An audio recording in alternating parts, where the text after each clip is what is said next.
You're exhausted. Deep in your bones, beneath the caffeine and the forced smiles, you are profoundly, silently tired. You're tired because you are fighting an invisible, relentless war against reality itself. You plan every detail of your future. You try to script the behavior of the people around you. You manipulate circumstances. You push against closed doors, and you grip the steering wheel of your life so tightly that your knuckles have turned permanently white. You believe this is what it means to be driven. Society has told you that to be successful, you must hustle, grind, and force the universe to submit to your desires. You have been conditioned to believe that if something isn't working, you simply aren't pushing hard enough. But look honestly at the results of this philosophy. Your constant forcing has not brought you peace. It has brought you crippling anxiety. It has not brought you connection. It has brought you resentment. You are bleeding your premium mental energy into a void, trying to dictate a world that fundamentally refuses to be controlled. Thousands of years ago, the ancient Stoics recognized this desperate, thrashing behavior as the ultimate form of human madness. Men like Marcus Aurelius, who commanded the vast and chaotic Roman Empire, and Epictetus, who survived the absolute powerlessness of slavery, understood a terrifying, beautiful secret. You cannot wrestle reality into submission. The more you attempt to force life to obey your preferences, the more you suffer. Ultimate power does not come from dominating the external world. It comes from the radical, unapologetic mastery of your internal alignment. It comes from knowing when to act and when to completely, ruthlessly let go. Today, we are going to dismantle the exhausting architecture of your control issues. We are going to explore 7 brutal Stoic lessons that will fundamentally change how you interact with the universe. When you install these laws into your mental operating system, you will stop chasing, you will stop begging, and you will stop forcing. You will step out of the chaotic current of resistance and into a state of quiet, lethal flow. Before we rebuild your inner citadel, you must make a definitive choice. Are you going to continue banging your head against doors that were never meant to open, or are you ready to discover the immense power of letting go? If you are genuinely tired of fighting the current of your own life, hit the subscribe button right now to join an elite echelon of sovereign minds. Share this video with someone who is currently drowning in their own need for control. And whatever you do, do not skip a single second of this guide. Every lesson we uncover is a critical piece of the armor you're about to put on. Seal your commitment to this transformation today. Drop this exact vow in the comments right now. I release my grip and I claim my peace. Number 1. The brutal severance of effort and outcome. The root cause of your chronic anxiety is a simple mathematical error in your psychology. You have fused your self-worth and your emotional stability to external outcomes. You believe that if you put in a massive amount of effort, the universe owes you a specific reward. You work hard on a business, so you demand that it makes you a millionaire. You pour love into a partner, so you demand that they never leave you. When you attach yourself to the outcome, you are attempting to play God. You are trying to dictate the chaotic, infinitely complex variables of the cosmos. And when reality inevitably refuses to match your rigid expectations, you break. The Stoic archer provides the ultimate cure for this delusion. When an archer draws his bow, he does everything within his power to hit the target. He controls his breathing, he accounts for the wind, he checks the tension of the string, and he aims with absolute, lethal precision. But the exact fraction of a second that the arrow leaves his fingers, his jurisdiction ends. A sudden gust of wind could blow the arrow off course. The target could move. The string could snap. To stop forcing life, you must adopt the mindset of the Stoic archer. You must violently sever the cord between your effort and the final result. Your duty is to show up, do the grueling work, act with supreme integrity, and execute your daily tasks flawlessly. That is your kingdom. Rule it. But the outcome? The outcome is none of your business. When you stop forcing the universe to hand you a specific trophy, desperation vanishes. You work with a chilling, magnetic calmness because you know your success is defined by your discipline, not your rewards. Lock in your true jurisdiction right now. Comment below. I command my effort. I surrender the result. Number 2. The assassination of the artificial timeline. You're walking around with a heavy, invisible stopwatch ticking in your mind. You feel a suffocating pressure because you're not married by 30, because you're not a millionaire by 40, or because you haven't reached the pinnacle of your career by a completely arbitrary age. You are rushing your life. You are making desperate, low-quality decisions because you feel like you are falling behind. You're trying to force a harvest in the middle of winter. This timeline you are worshipping is completely fraudulent. It was written by a society that profits off your perpetual inadequacy. The Stoics understood that nature does not hurry, yet everything is accomplished. You cannot force a flower to bloom by pulling on its petals. You will only destroy it. Your delays are not punishments, they are preparations. The years you spent wandering, the businesses that failed, the relationships that collapsed, they were the exact, mathematically precise curriculum required to build the specific gravity you need for the next chapter of your life. When you try to force your timeline, you bypass the necessary friction that builds your character. You must smash the societal clock. You must realize that comparing your deeply complex, entirely unique path to the curated, highlight reel lives of strangers is an insult to your own destiny. You are not late. You are not early. You are operating on the precise frequency required for your ultimate evolution. When you stop forcing the pace, the frantic panic dissolves, and you settle into the quiet, terrifying rhythm of your own mastery. Reclaim your temporal sovereignty today. Type this: I operate on my own unshakable timeline. Number 3, the strategic withdrawal from changing others.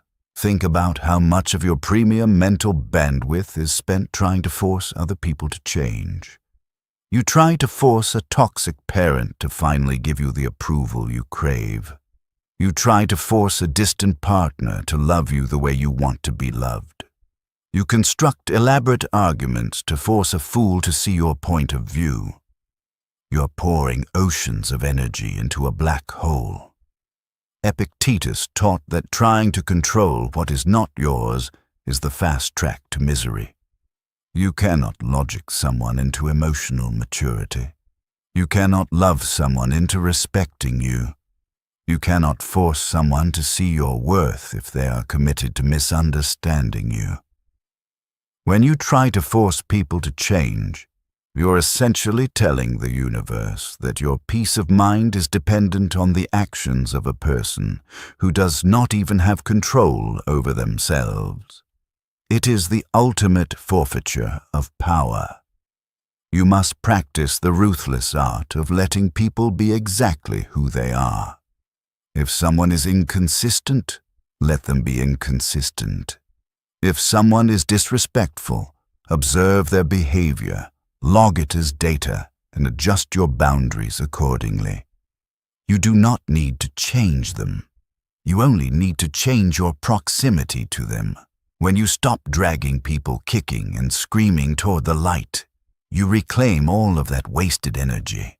You step back into your own center, entirely unbothered, knowing that the only human being you will ever be required to fix is yourself. Declare your emotional independence right now. Comment below. I do not change others. I elevate myself. Number 4. The weaponization of amor fati. Most of your suffering comes from a deep, subconscious argument with reality. You are constantly fighting against what has already happened. You say, "This shouldn't have happened to me. This is unfair. They shouldn't have left. I shouldn't have lost that money." You're trying to force the past to rewrite itself, beating your fists against a brick wall of established facts. When you resist reality, reality wins 100% of the time. The most lethal shift in Stoic philosophy is the practice of amor fati, the love of one's fate. It is not merely tolerating the bad things that happen to you. It is the radical, shocking decision to embrace everything that happens to you as if you had chosen it yourself. When you stop trying to force your life into the narrow, comfortable box of what you wanted to happen, you open yourself up to the vast, terrifying power of what is happening. The betrayal that broke your heart? Thank you. It taught me how to set unbreakable boundaries. The job you lost? Thank you. It forced me to stop settling for mediocrity and build my own empire. When you fall in love with your fate exactly as it is, you become a truly dangerous individual. Because how can the world possibly defeat a person who uses everything that is thrown at them, every insult, every failure, every tragedy, as fuel for their own ascent? You stop asking the universe for an easy life, and you start asking for the broad shoulders required to carry a great one. Anchor your invincibility today. Drop this vow in the comments. I do not fight reality. I use it as fuel. Number 5. The execution of desperate energy. There is a law of human dynamics that governs every relationship, every negotiation, and every opportunity on earth. Desperation repels, and detachment attracts. When you try to force a connection, when you double text, when you beg for a seat at the table, when you compromise your values just to secure a deal, you reek of desperation. You signal to the world that you are incomplete. You communicate that you are operating from a profound deficit and that you need them in order to survive. The world does not respect lack. It respects abundance. To stop forcing your life, you must completely execute this desperate energy.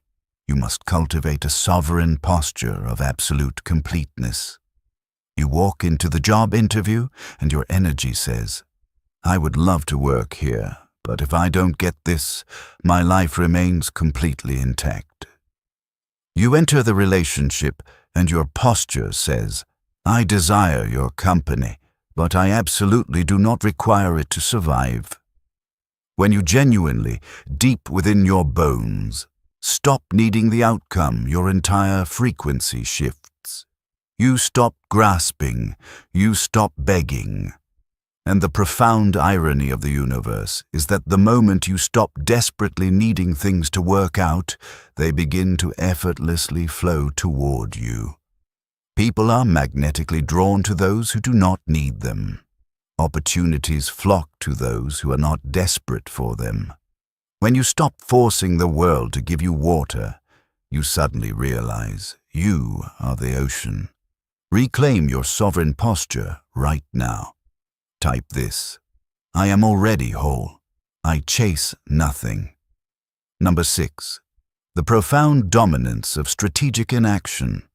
We have been conditioned to believe that action is the solution to every problem. When we feel anxious, confused, or threatened, our biological impulse is to do something. We send the angry email. We make the impulsive purchase. We quit the project prematurely. We try to force a resolution because sitting in the tension of uncertainty feels physically unbearable. But frantic action driven by anxiety is not progress, it is destruction. The Stoic masters understood the terrifying power of strategic inaction. Sometimes, the most dominant, authoritative move you can possibly make is absolutely nothing. When the waters are muddy, trying to clear them with your hands will only make them worse. You must have the supreme discipline to sit perfectly still and wait for the mud to settle. When you are unsure of your next move, do not force a decision. When someone provokes you, do not force a counterattack. Stand your ground, close your mouth, and let the silence do the heavy lifting. By refusing to act impulsively, you protect your premium energy. You observe the board while everyone else exhausts themselves running in circles. When you finally do make your move, it is not a reactive spasm of fear.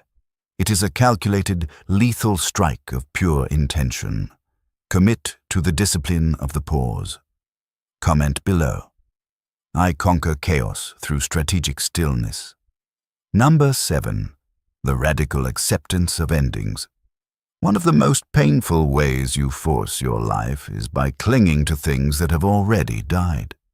You hold on to a relationship that has been toxic for years because you are terrified of being alone.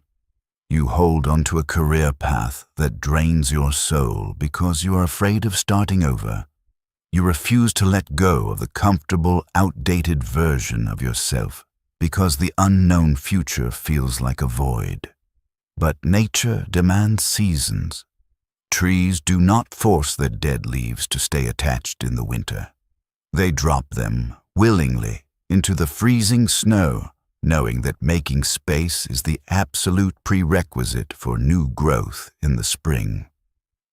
If you want to transform your reality, you must learn to become an expert at letting things die. You must stop performing CPR on dead connections, dead dreams, and dead habits. Seneca wrote, "Every new beginning comes from some other beginning's end." The universe cannot hand you the magnificent, expansive life you are meant for if your hands are permanently clenched around the scraps of your past. Letting go is terrifying. It requires grieving. It requires facing the vast, empty space of the unknown. But it is only in that empty space that your true architecture can be built.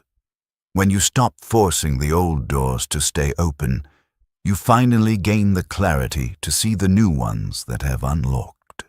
Release your heavy burdens today. Leave this vow in the comments. I let go of what is dead to make room for what is living. This is the path to the unshakable mind. It is not found in pushing harder, yelling louder, or forcing the universe to obey your ego. It is found in the brutal, beautiful discipline of surrender. When you sever your effort from the outcome, when you smash the artificial timeline, when you stop trying to fix others, when you weaponize your fate, when you execute your desperation, when you master strategic stillness, and when you finally let the dead things go, you cease to be a frantic prisoner of your own desires. You become the quiet commander of your reality. You will look around at the masses. People who are constantly offended, constantly exhausted, constantly struggling against the current, and you will feel a profound sense of detachment. You're no longer playing their game. You have stepped off the battlefield of resistance and entered the sanctuary of flow. Will it be comfortable? No. Your ego will scream at you to take control, to force the issue, to react. But you are no longer the person who negotiates with their ego. You are a sovereign entity. If you have stayed in the fire with me until the very end of this transmission, it proves that you possess a rare, undeniable hunger for true mastery that the vast majority of the world completely lacks. You're not a spectator. You're an architect. Prove your commitment to your own evolution right now. Hit the like button to lock in your progress today. Share this uncompromising truth with a friend who is fighting their own quiet battles and desperately needs to remember their power. And make absolutely sure you are subscribed to join the ranks of those who live with complete, unshakable intention. Leave your final, unbreakable declaration in the comments below. I stop forcing, I start flowing, and I conquer my life. Stay grounded. Stay disciplined. Guard your inner citadel. I will see you in the next one.